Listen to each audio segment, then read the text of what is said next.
Hi guys, welcome back to my YouTube channel. My name is Abiola, and in today's video we'll be sewing or stitching together this beautiful dress.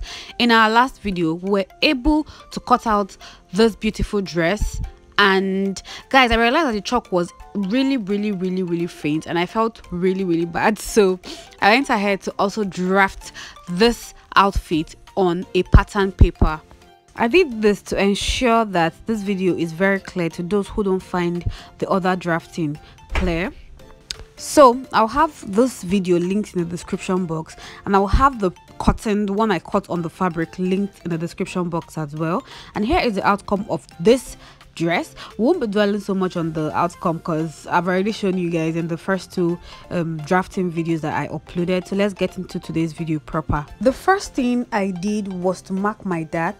Guys, the nipple to nipple measurement I'm working with is 7 inches divided by 2 is 3.5. I decided to put the pattern drafting by the side because I realized that this wasn't as clear on the fabric like I said earlier. So my dart length is 5 inches from the waistline, and I took ½ inch on both sides like you see me doing, then I connected that to the 5-inch point, and that's exactly what I marked on my both my front and my back piece. You can as well check the pattern drafting video, which will be linked in the description box, for more clarity on the dart intake on all the fabric. After marking my dart on all the pieces, I went ahead to my sewing machine to stitch that together. Okay, so guys, I've gone to taking my dart, and here is what I have. Here is the front pattern for both the top and the skirt part, and here is the back part of both the top and the skirt part. The next thing I'm going to do is to take the measurement at the Basque effect point, and that's what I'm taking, and I got 29 inches when I was done taking that measurement. If you remember guys, in our last video we cut out our gathers, okay, and the length of our gathers is 11.5 inches and the width of our gathers is 143 inches. I cut out 2 pieces of that, one for the front part and one for the back part, and that's what I'm going to be using to form the gathers. And here is how I formed my gathers. I ran 2 basting stitch on the top of the fabric, and I gradually pulled on those threads, one from each line. I pulled it gradually until I got my gathers. And since my sister was less busy, I gave her the thread to continue pulling for me gradually, because this thing can get annoying if it cuts, so you have to do it carefully so it doesn't cut. Now the next thing I did was to pipe my neckline, or finish my neckline as the case may be, and I'm going to be making use of this bias tape. I went ahead to pin the bias tape round the neckline. Okay, I did this so that you guys can just understand how I pipe the neckline. So when I was done doing this, I did it for both the front and the back. Then I went to my sewing machine to stitch that down. Okay, I stitched it down from the beginning to the end, after which I went ahead to flip it over. Guys, here's what I have when I finished stitching it down. Then I flipped it over like this. Can you see? This is actually what gives a really neat finishing. As I flipped it over, I took it to my sewing machine and I went ahead to stitch down that part, and that's basically it. I did that for both the front and the remaining back pieces. After which I went ahead to my ironing table to iron that place flat. The same thing I did to the front is what I did to the remaining back pieces. Okay, so here's what I have, guys. Then the next thing I did was to join the upper bodies to the skirt part, and I tried my best to ensure that the darts align, like they should align, and that's what makes it look professional or nice. So I went ahead to use my pins to pin down those points to ensure that they align, because if they don't align they will be looking weird. So I did that for both the front and the back pieces. Okay,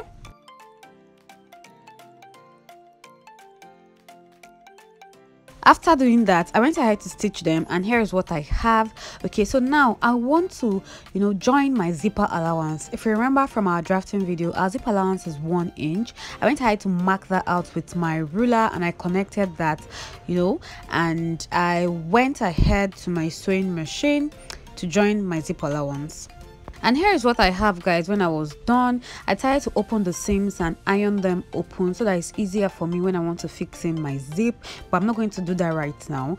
The next thing I'm going to do, iron the other seams open as well, because it's going to give it a neater finishing. So I went ahead to open the seams and I ironed them like you see me doing, after which I went ahead to join the gathers. Here is what I have. The gathers has been joined in a way that it formed 29 inches like I showed you guys. So I went ahead to pin the gathers round so that when I go to my sewing machine to stitch it down, it's going to be very easy for me. When I was done pinning them down, I mean pinning both the front and the back part, I went ahead to my sewing machine and I stitched them down, and here is what I have when I was done. Okay, it's already looking very pretty, as you guys can already tell.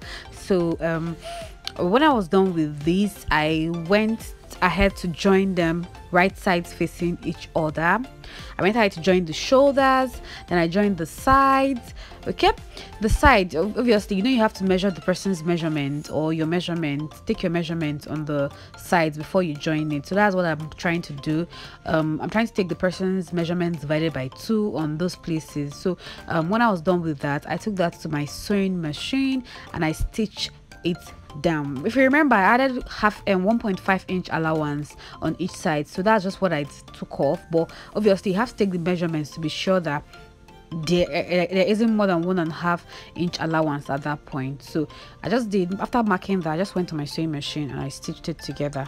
Here is what I have, guys, when I was done. My shoulders are stitched together and my sides are stitched together as well. So the next thing is for us to fix our sleeves. Okay, so what I'm going to do now is to cut out my sleeve.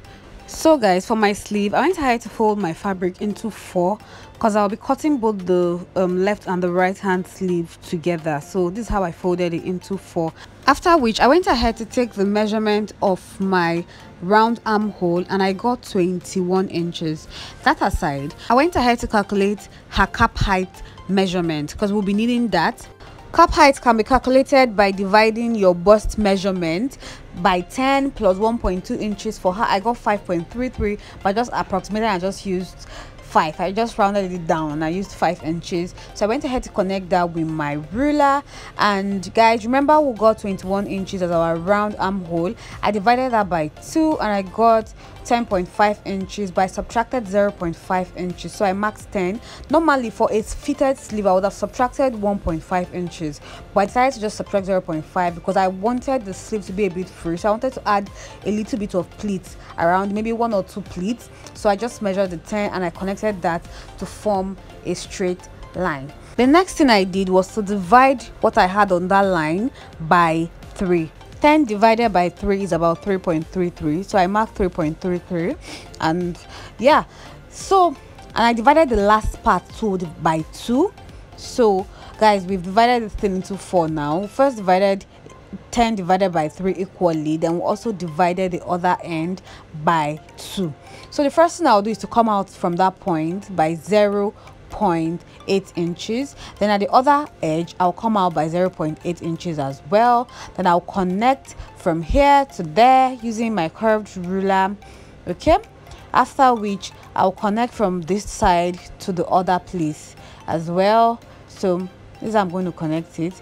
Then the last division that we did, okay, I'll come in by 0.2 inches and I'll connect that like that, and that forms our crotch curve so that you don't keep guessing and guessing and guessing. So this is the crotch curve, and I use the remaining inches there as my allowance. So I just cut this out like this, yeah, and that's it basically. Then I took my sleeve length, which is about 25 inches, yeah, and I cut that. I didn't shape the sleeve at all. I just went ahead to attach my sleeve to the, to the armhole. Okay, so before I attach, here are the pleats I was telling you guys about, just 2 small pleats. That's what I added. So when I was done with that, I decided to close the sides of my sleeve. Guys, this is how I attach my sleeve. I open the side seam before I attach my sleeve, then I close it back so that it's easy to shape in case something is big or a hair. I prefer to attach my sleeve this way. So I'll now attach the elastic. Okay, I just folded twice the way you're seeing me doing. Then I have a detailed video on how I attach elastic, or how I put in elastic. Okay, you can go and check out the video, but this is just a rushed version of that of that tutorial. So when I was done, I left about 1 inch space where I'll be able to pass in my elastic. So I took in my elastic and I went ahead to pass it through the hole the 1 inch space that I left. Whilst passing in the elastic, I went ahead to hold the other end of the elastic so that it doesn't go in. You know, if it goes in, you start afresh. So I didn't want any of that delay, so I held it down and I continued passing in my elastic. When I was done passing in my elastic, I went ahead to adjust it properly the way it should be, and I held the allowance point. I took that to my sewing machine and I stitched it down. If you have a zigzag stitch, I think that's better for this one, but I don't have, so I'll just use what I have. I trimmed off the excess allowance and I put the elastic in properly. I went ahead to close the edge, the 1 inch space that I left. So when I was done closing in the space, I was basically done. Then I hemmed my dress. Yeah, I hemmed the base of my dress, and this is what I have when I was done. Don't forget to hem the base of your dress. Yeah, here's what I have. I really love the outcome of this dress. Okay, and if you enjoyed watching this video, don't forget to give it a thumbs up so that I know you enjoyed watching. Subscribe, and yeah, I'll see you in my next video, guys. Bye.